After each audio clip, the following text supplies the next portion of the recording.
السلام عليكم ورحمة الله وبركاته، ازي حضراتكم؟ العشر الأواخر من رمضان. ربنا يكتب لنا فيهم العتق من النار إن شاء الله بإذن الله. امبارح كان ماتش الزمالك وفيوتشر، والماتش ده الحقيقة مهم جدا. إنه شفنا حاجات كتير قوي، والمدرب نفسه شاف حاجات كتير. يعني امبارح أعتقد إن ده الماتش الأولاني أو أول ماتش مدرب الزمالك يحط ايده على العيب الحقيقي بتاع الفرقه. احنا قلنا من زمان ان في خط دفاع مش موجود خالص. الزمالك بقاله 3 سنين بيلعب بنفس اللعيبه ديت، ماشي. الاخرام هي محمود علاء، عبد الغني، وربنا غوره مننا في داهيه. انما الجديد بقى امبارح، حسام عبد المجيد كان كويس. الجديد كان حسام عبد المجيد بقى ومحمد عواد. محمد عواد ده واخد مع الدوري مع الزمالك دوري سنتين، وهو ليه الفضل بعد ربنا سبحانه وتعالى في الدوري السنه اللي فاتت 2021 21 22. فجأة مستواه ينزل. حسام عبد المجيد نفس الحكاية، كان من نجوم الزمالك وسبب برضو الدوري سنتين ورا بعض. برضو امبارح حاجات غريبة جدا. يعني الولد ده بقى بطيء قوي، والستارت بتاعه والرياكشن بتاعه بقى بطيء جدا، وبيتكلفت بسرعة. امبارح في كورة سبت نط مرتين قدام ال 18، ما اعرفش ليه هو عواد هما الاثنين. فانا مش عارف صراحه. فهو نادي الزمالك يا جماعه، يعني مدرب المفروض يبقى عارف دلوقتي ان نادي الزمالك محتاج حارس مرمى كويس جدا، ومحتاج 2 سرد باكات محترمين. مش عارف الاخ اللي اسمه ياسر حمد ده هيبقى ستار في الموضوع ده ولا لا، لان انا مش حافظه قوي، مش فاكره قوي يعني. انا فاكر انه لعب في الاسماعيلي بس مش فاكر لعبه ايه. لكن محتاجين سرد باكات. خلاص خط النص اعتقد ان كده المفروض اللعمه يعرف يعرف ان احمد حمدي لازم يبقى في خط النص، هو محمد شحاته لعيب محترم جدا، لعيب هايل جدا، لعيب عنده مهارات. يعني هو زي طارق حامد كده، بس بقى ايه كمان، زود على طارق حامد. تخيل ان طارق حامد عنده مهارات في الكوره، محمد شحاته عنده المهارات ديت. دريبلينج كويس. احمد حمدي مايسترو كويس، هادي، لعبه من اللعب الهادي العاقل اللي مش متهور، عنده مهارات حلوه جدا. فكل ده يا جماعه كان علاج لخط النص. بلا روقه بقى بلا مش روقه. حتى دونجا نفسه، يعني حتى دونجا نفسه لو بيلعب هو شغال قطيع، يعني يقطع كور ويعمل تاكلينج، وممكن كرة في ال 18 تيجي يروح شايطها كده، تروح جايه زي جون بيراميدز كده لما جابوا. يعني دونجا مطلوب، بس لازم الاثنين اللي معاه هم واحد زي احمد حمدي وواحد محمد شحاته ما يقعدوش. يبقى خط النص بتاعك هيبقى هايل لما يبقى فيه 3 على الدايره، راس المثلث بتاعهم مقلوب. دي حلوه جدا جدا جدا جدا يعني. غير الادوار الدفاعيه اللي بيعملوها كويسه جدا، اذا كان دونجا ولا اذا كان محمد شحاته ولا اذا كان احمد حمدي. خط هجوم الزمالك عايز طبعا 2 مهاجمين، يعني مفيش كلام. وناصر منسي ماتش و10 لا. فيعني ما برضه اعتقد برضه ان اوباما ملوش اي دور خالص غير ان هو ينزل بديل لاي حد.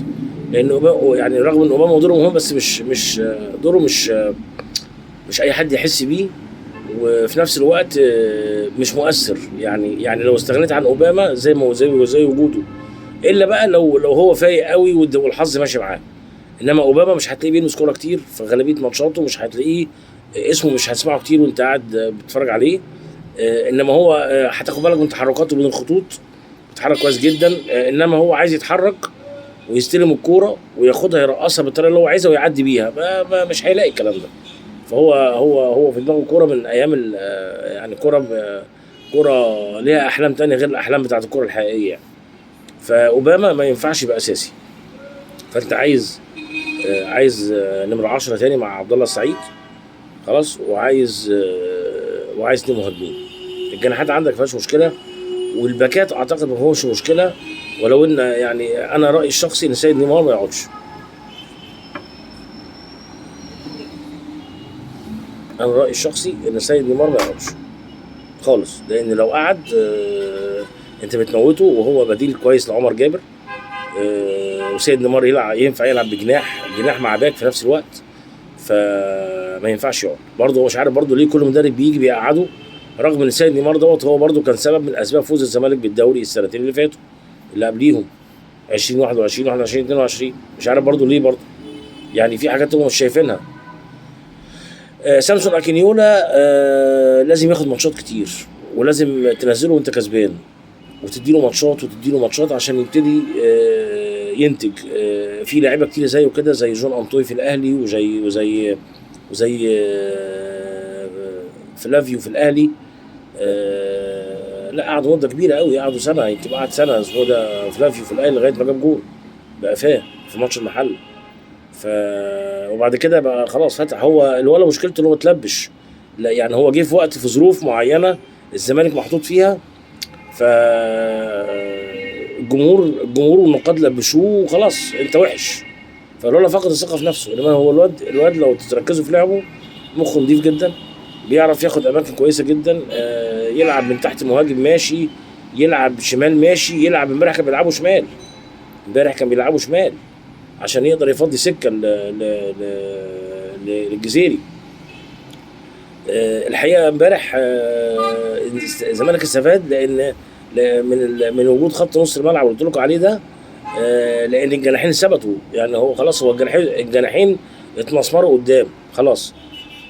كان الاول خط نص ما فيش الكلام دوت، كان خط نص واقع وضايع، فكان الجناحات بترجع بيبقى ليها دورين، زي زيزو كده مثلا لما كان يرجع يستلم خلاص ويرجع ويطلع يهجم، ما كانش ثابت في المساحه بتاعته قدام، كان على طول هو تحت الكرة شويه وفوق الكرة شويه، تحت الكرة شويه وفوق الكرة شويه. فده بينهك الجناحين بتوع الفرقه. ماتش الزمالك فيه اعتبره شوط اول فاز فيه 2-1. الشوط الثاني اللي هو الماتش الجاي مش عايزين نستهون بيه، اكننا ما كسبناش ده خالص، لان فيوتشر من الفرق الغلسه واللي حافظاك. واديك شايف ايه، من كوره هبله عبيطه الفار ما شافهاش والحكم ما حسبهاش، جابوا جول واتحسب، لولا المسلوسي طلع والبنالتي الصحيحه اللي جابها. وانا بقول كلمه صحيحه دي علشان في ناس تقول لك مش صحيحه، عشان المخرج محمد نصر خلاص. محمد نصر في حاجه واكلها من تحت كده بتاكله على طول للزمالك، لما يشوف الابيض بخطين حمر تلاقي كده الاكلان جاله من تحت، من الحته اللي تحت دي. راح جايب لقطه للفار، او مش الفار، كادر كاميرا مع هو المفروض معمول للفار، جابوا بعد اللعبه بعد الجمعه اتحسبوا بنالتي دخلت وكل حاجه. بيجوا يعني عايز يقول لنا يعني دي بنالتي، دي مش بنالتي، دي اوفسايد. اوفسايد مين يا حمار؟ يا حمار اذا كان اصلا سيف الجزيري مش متداخل، اذا كان في لعيب هناك الناحيه الشمال اوفسايد هناك ماشي، الكره ما جاتلوش اساسا، ده الجزيري واخدها وبيراوغ بيها وبيخش ال 18. ايه دخل الجزيري اللي هو جايب البنالتي ماشي بالاوفسايد بتاع الواد اللي هناك، اذا كان الكره في حوزه الجزيري؟ انما هو كده مبروك نادي الزمالك. ان شاء الله باذن الله البطوله دي بطوله يعني الى حد ما سهله، لازم الزمالك ان شاء الله ياخدها ويفوز بيها علشان نقدر نبني عليها حاجات كتير قوي قوي قوي قوي قوي قوي السنه دي. اشكركم. في حاجه عايز اتكلم عليها. امبارح الاخ ابو المعاطي زكي بيدي انفراد ان ماتش الزمالك والاهلي في الكاس في الدوري هيبقى في السعوديه.